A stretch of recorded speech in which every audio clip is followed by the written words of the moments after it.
Have you ever wished that you had the ability to read someone's mind so that you could know exactly what they're thinking?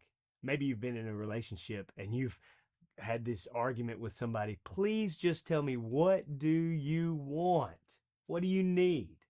And the book of Micah actually answers that question about God, the creator of the universe. In this book, we hear Micah, the prophet of God, tell the children of God, this is what God requires. This is what God wants.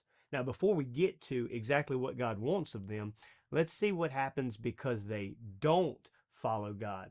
We see the book of Micah is a prophetic book in which God says, here's the destruction that's going to take place for you. There's going to be a nation that comes against you. Samaria will fall in 722 BC, and that's exactly what happens. And then Judah will be invaded in 702 BC. We see in chapter 1, 9 through 16, that's exactly what's prophesied, and it happens. Then we see the fall of Jerusalem in 586 BC. Micah prophesies that will happen. The captivity in Babylon from 586 to 536 BC is going to take place, and then they're going to return from captivity. All of this is prophesied in this book. And so all of this comes because of the sin of Israel and Judah.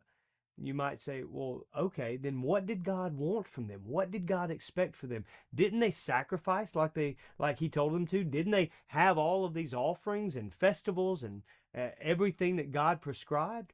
Well, Micah answers that question in Micah chapter 6, verse 6. He says, with what shall I come to the Lord and bow myself before the God on high? Shall I come to him with burnt offerings, with yearling calves? And in verse 8, he says, he has told you, O man, what is good.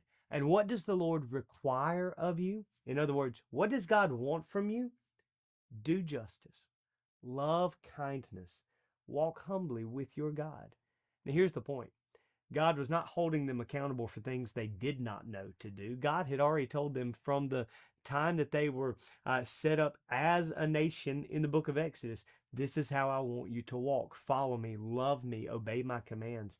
But they desired to do sacrifice rather than obedience. God desired obedience rather than sacrifice. So ultimately, what would take place to allow them to come out of captivity and then to become his people again?